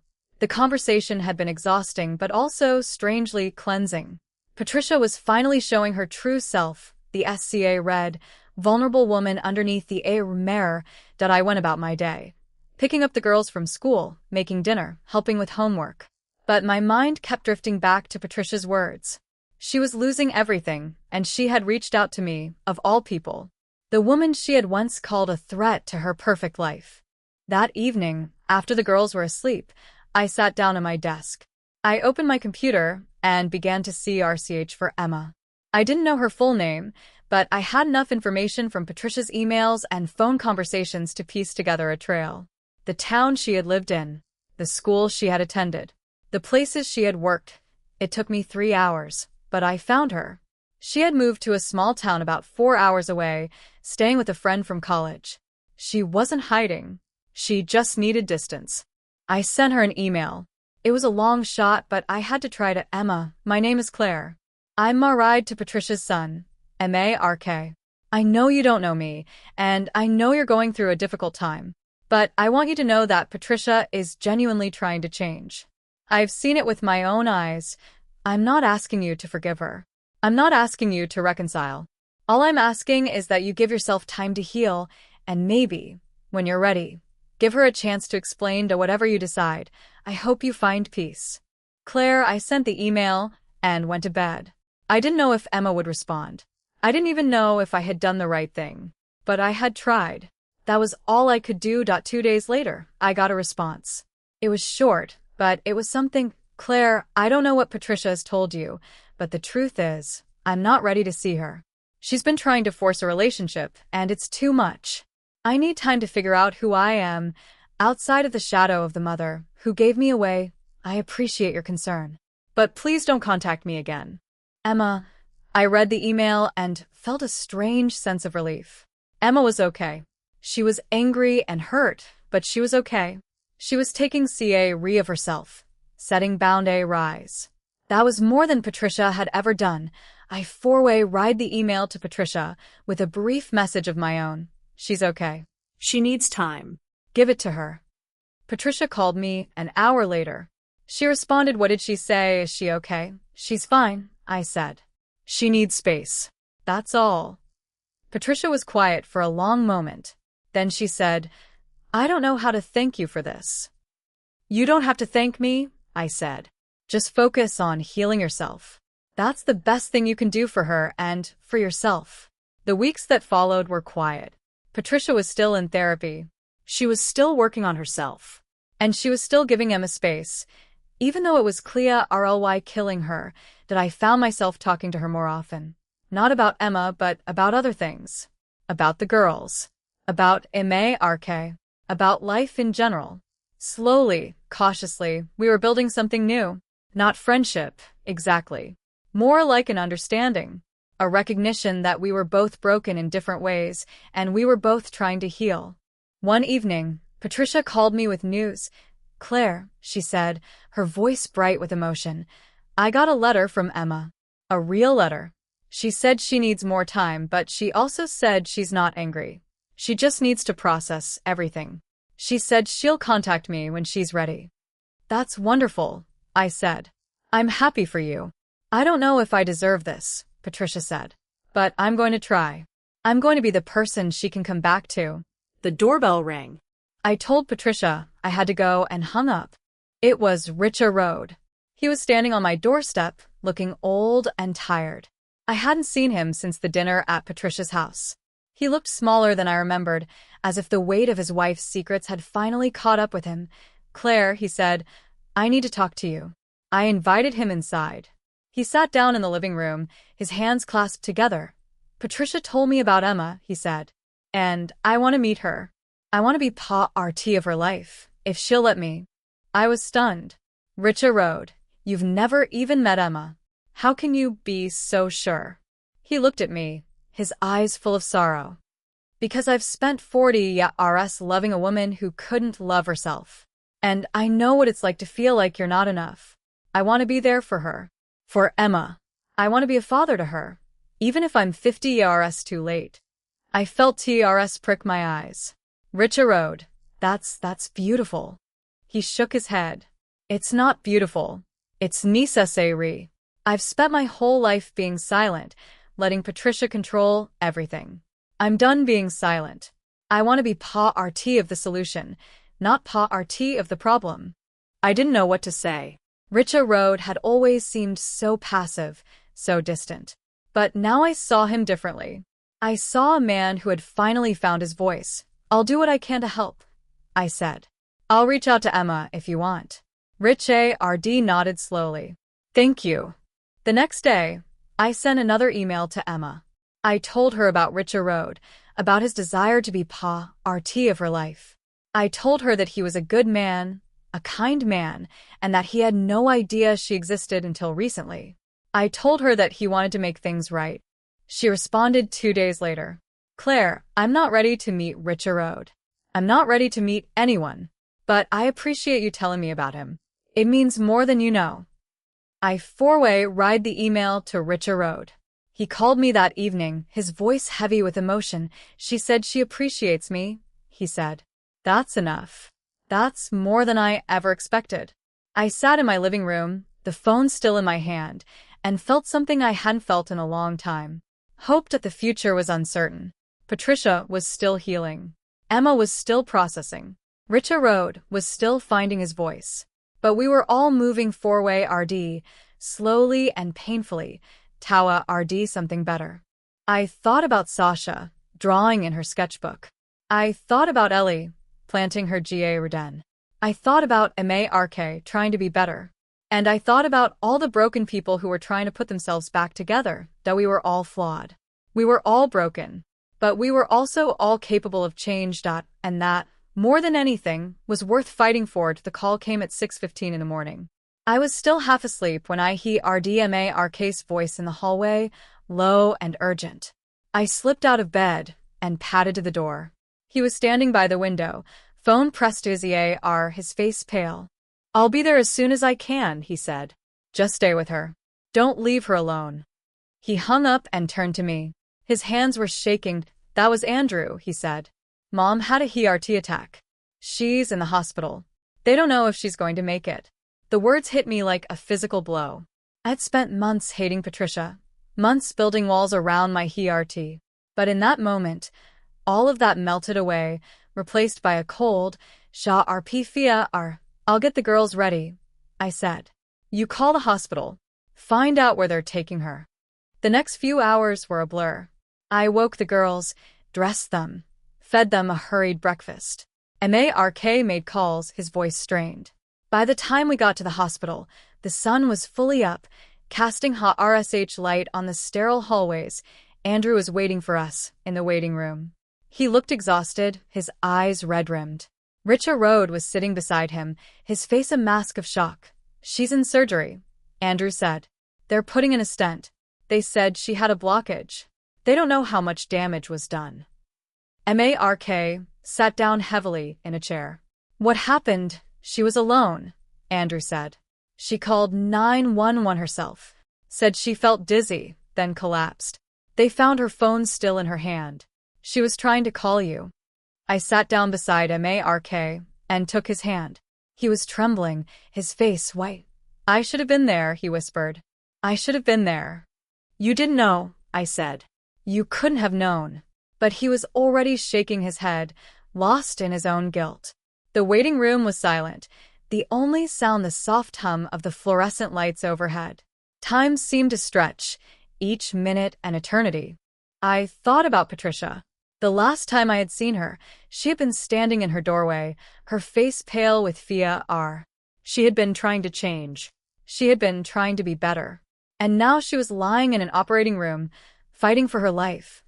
I thought about the letter she had written me, the confession, the apology, the desperate plea for forgiveness. I had kept it in my desk, tucked away in a drawer. I hadn't read it again, but I had never thrown it away either. The hours passed. Richa Road sat in silence, STA ring at the floor. Andrew paced back and forth. MARK held my hand, his grip so tight it hurt. Finally, a doctor came out. He was young, with kind eyes and a calm demeanor. He walked over to us and spoke in a low voice. "She's out of surgery. The stent was successful. She's stable, but she's not out of the woods yet. We'll need to monitor her closely over the next few days." Relief washed over me. MARK buried his face in his hands, his shoulders shaking with silent sobs. Andrew let out a breath he had been holding for hours. "Can we see her?" Richa Road asked. "One at a time," the doctor said. "She's still sedated. She won't be able to talk, but she might be able to hear you." Richa Road stood up. "I'll go first." He walked down the hall, his steps slow and deliberate. The rest of us waited in silence, the tension slowly easing into something resembling hope. When Richa Road came back, his face was wet with tears. "She looks so small," he said. "I've never seen her look so small." MARK went next. Then Andrew. Then, finally, me. Patricia was lying in a hospital bed, hooked up to a dozen machines. Her face was pale, her silver hair spread across the pillow. She looked fragile in a way I had never seen. The air mirror was gone. The mask had slipped. All that was left was a woman, broken and vulnerable. I sat down in the chair beside her bed. The machines beeped softly, a steady rhythm that was both reassuring and terrifying. I reached out and took her hand. It was cold. "I'm here," I said softly. "You're going to be okay." She didn't respond. She couldn't, but I felt her fingers twitch slightly, as if she knew I was there. I stayed for a few minutes, then stood up to leave. As I reached the door, I heard a faint whisper. It was B.A. Rely audible, a ghost of a voice. "Claire." I turned around. Patricia's eyes were open, just a sliver. She was looking at me. "I'm here," I said, walking back to her bedside. "I'm here." She tried to say something else, but the words wouldn't come. Her eyes fluttered closed, and the machines beeped on, steady and strong. I left the room and found the others in the waiting array. She woke up, I said. She said my name. Mark let out a shaky laugh. "That's good. That's really good." The doctors came back and told us she was responding well. The next few days would be critical, but the prognosis was hopeful. We took turns staying with her, keeping a vigil through the night. The next morning, Patricia was more alert. She was still weak, B.A. Rely able to speak, but she was awake. I sat with her for a few hours, watching the sunrise through the window. "Claire," she said, her voice B.A. Rely above a whisper. "I need to tell you something." "What is it?" "I'm SCA red," she said. "I'm SCA red of dying. I'm SCA red of leaving things unfinished. I'm SCA red of never making things right with you, with Sasha, with Emma." I squeezed her hand. "You don't need to be SCA red. You're going to get through this. You're going to have the chance to make things right." She shook her head weakly. "I don't deserve that chance." "Yes, you do," I said. "Everyone deserves a chance. That's what I've reneged over this past year. We all make mistakes, but we can all try to be better." She looked at me, her eyes full of TRS. "I don't know how to thank you." "You don't need to thank me," I said. "Just focus on getting better. Focus on healing." She nodded slowly, her eyes closing.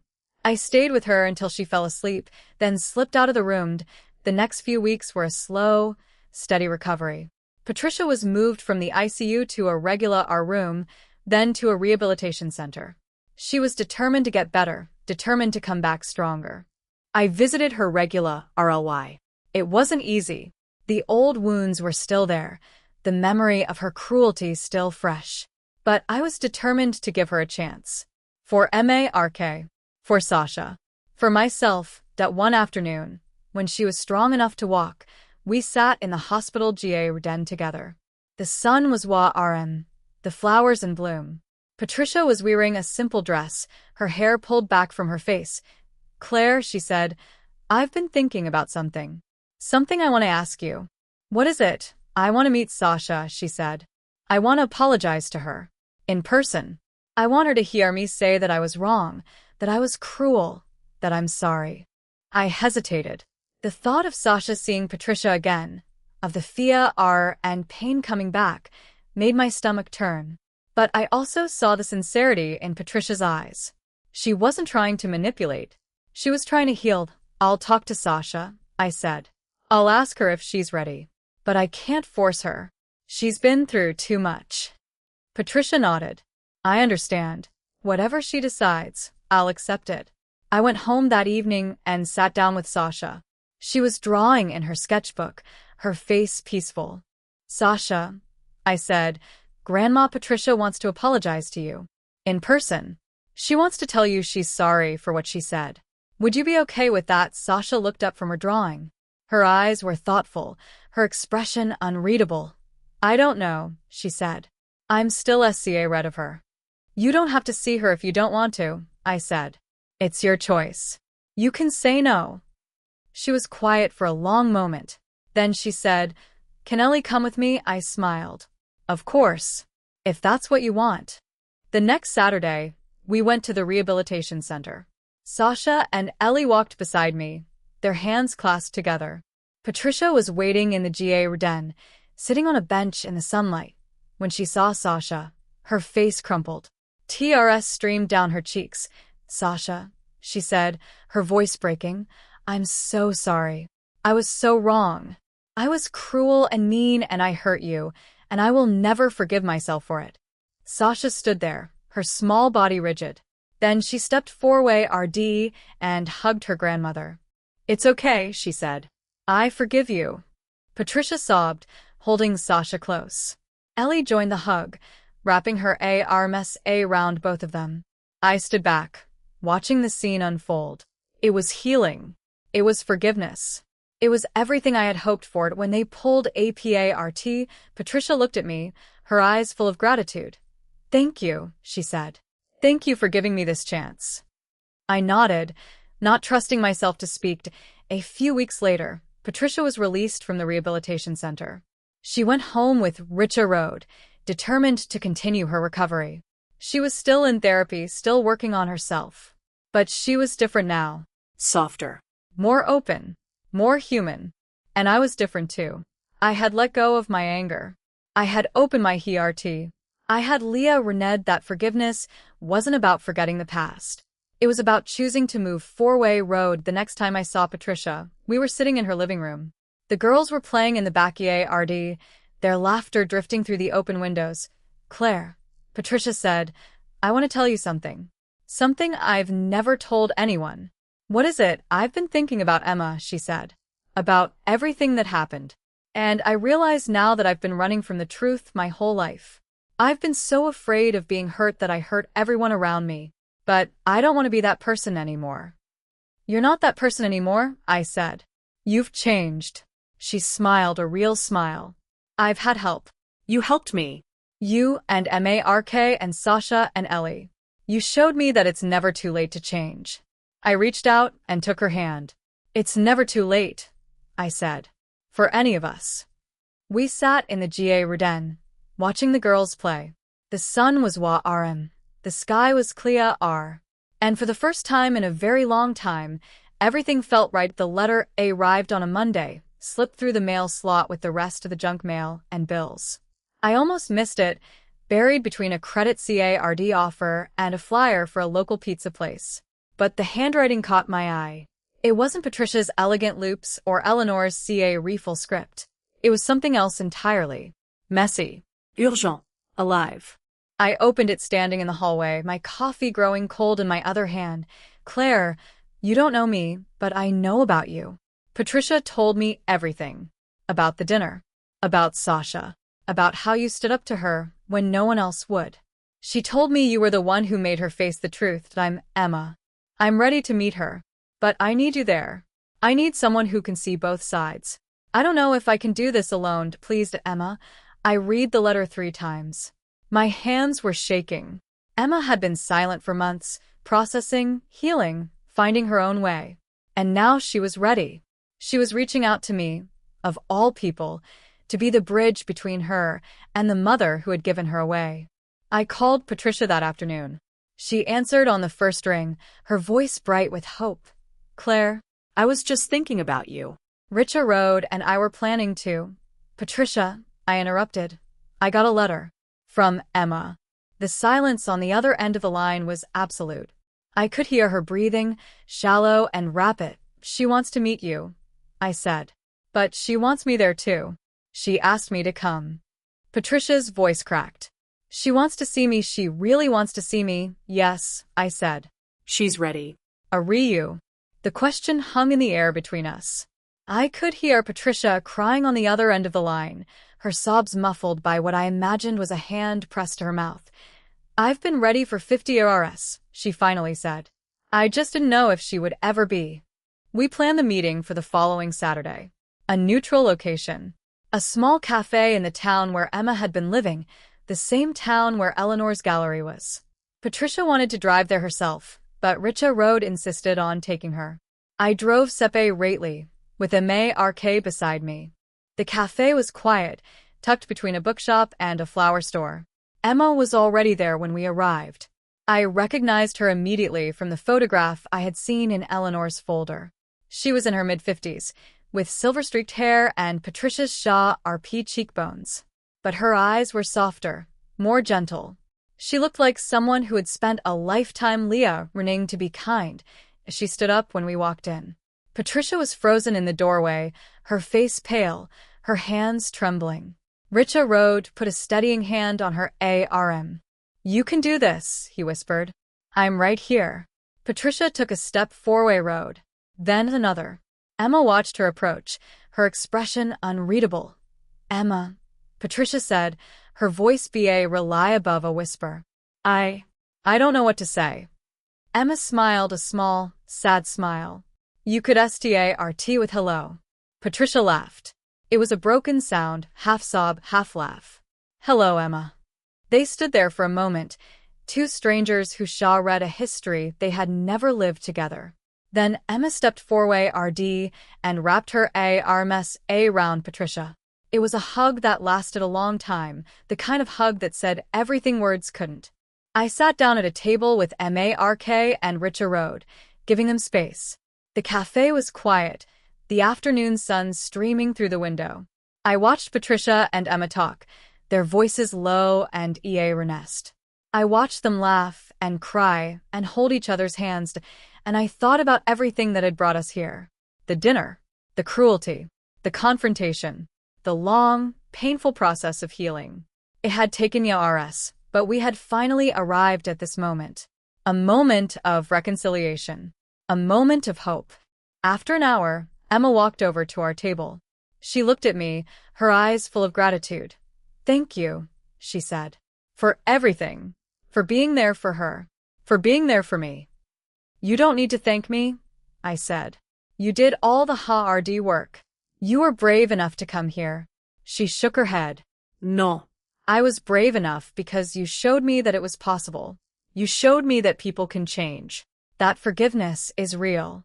I didn't know what to say, so I just nodded. Patricia joined us at the table. She looked different, lighter, as if a weight had been lifted from her shoulders. "Emma is going to stay with us for a few weeks," she said. "She's going to meet the rest of the family.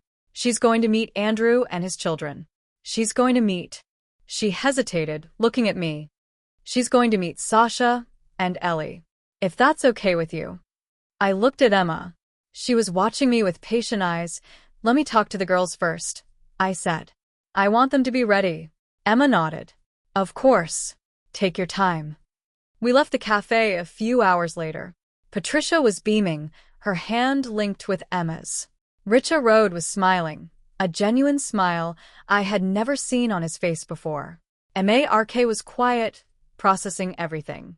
The drive home was silent. I looked out the window at the passing landscape, the fields and RMS rolling by. I thought about the journey we had all been on, the pain, the anger, the slow, painful process of healing. That when we got home, I sat down with Sasha and Ellie. I told them about Emma. I told them she was Patricia's daughter, the one who had been given away as a baby. I told them she was going to meet them, if they wanted. Sasha was quiet for a long moment. Then she asked, "Is she nice?" "Yes," I said. "She's very nice." "Does she look like Grandma?" "A little," I said.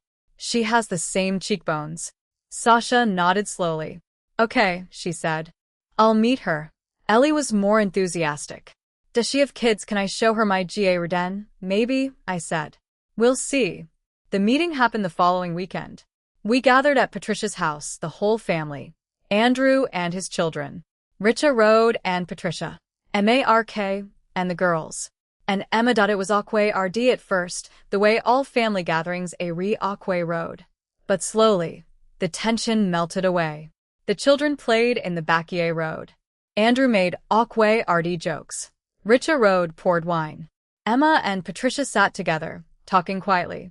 I watched the scene unfold, a sense of peace settling over me. This was what I had been fighting for. Not revenge. Not destruction. This. A family healing. A family coming together. At the end of the day, I found myself in the garden with Emma. She was looking at the flowers, her face peaceful. "Claire," she said, "I want to tell you something." "What is it?" "Patricia told me about what you did. About how you stood up to her. About how you wouldn't let her hurt your daughters. I want you to know that I admire you. You're strong. Stronger than you know." I shook my head. I was just trying to protect my kids. Any mother would do the same. "Not any mother," Emma said. My birth mother didn't. She gave me away. She spent 50 Rs pretending I didn't exist. And then she had the courage to face the truth, because of you. I didn't know what to say. So I just stood there listening. You gave her a chance, Emma said. You gave her a chance to change. And she took it. That's something most people would never do. You have a generous heart, Claire. Don't ever forget that. I felt TRS prick my eyes. I blinked them back. Thank you, I said. That means more than you know. Emma smiled. It means more than I know, too. Later that evening, after everyone had gone home and the house was quiet, I sat in the living room with Patricia. She was tired but happy, a contented smile on her face. Claire, she said, I want to ask you something. What is it? Can we start over? Can we try to be? I don't know, friends. I looked at her for a long moment. The woman who had tried to destroy my daughter. The woman who had said such cruel, terrible things. The woman who had spent years building walls around her heart. And then I looked at the woman sitting in front of me. The woman who had confessed her darkest secrets. The woman who had apologized, sincerely and completely. The woman who had tried, against all odds, to change. Yes, I said. I think I'd like that. Patricia smiled, a real smile. It was the first time I had seen her truly happy. We sat in silence, watching the stars are in the sky. The night was quiet, the world at peace. And for the first time in a very long time, everything felt right. The next morning, I woke up to the sound of birds singing outside my window. The sun was streaming through the curtains, warm and golden. I lay in bed for a moment, listening to the quiet of the house. Sasha and Ellie were still asleep. Mark was already up, making coffee in the kitchen. I could hear the soft clink of cups and the murmur of the radio. I got out of bed and walked to the window. The garden was in full bloom, the flowers bright and colorful. A butterfly landed on the windowsill, its wings delicate and beautiful. I thought about everything that had happened. The pain, the anger, the healing. And I realized that I was different now. Stronger, wiser, more compassionate. I had Leah rened that forgiveness wasn't about forgetting. It was about choosing to move four-way road. It was about opening your heart, even when it was bruised. It was about giving people a chance to change. I walked downstairs and found Mark in the kitchen. He was pouring coffee, a smile on his face. Morning, he said. You look happy. I am happy, I said. For the first time in a long time, I'm really, truly happy. He kissed my forehead. Me too. The girls came down a few minutes later, still sleepy, their hair mussed. They sat at the table and ate breakfast, their voices bright and cheerful. It was a normal morning, an ordinary morning, and it was perfect that later that day, I received a letter from Eleanor. She had heard about the reunion, about Patricia's recovery, about the healing that had taken place. She wrote a brief note, her handwriting neat and careful. Claire, I'm so proud of you. You did what I could never do. You brought a family back together. You showed them that love is stronger than fear. Thank you, Eleanor. I tucked the letter into my desk drawer, next to Patricia's confession. They were two bookends, the beginning and the end of a long journey. That evening, I walked into Sasha's room. She was drawing, as always, her sketchbook open on her lap. What are you drawing? I asked. She showed me the page. It was a picture of our family, all of us standing together. But there were more people now. Patricia, Richa wrote Emma, even Eleanor. They were all there, standing together under a bright sun. It's our family, Sasha said. All of us. I looked at the drawing, my heart full. She had included everyone, even the people who had once been enemies, even the people who had once been strangers. It's beautiful, I said. You're a wonderful artist. She smiled, her shyness melting away. I love you, Mom. I love you too, I said. More than anything. I sat beside her and watched her draw. The sun was setting outside the window, painting the sky in shades of pink and gold. The world was quiet and peaceful. And in that moment, I knew that everything was going to be okay. The end was not an ending. It was a beginning. A new chapter in a story that would never truly be finished. A story of love and loss, of anger and forgiveness, of healing and hope, and I was ready to live it. Every single moment.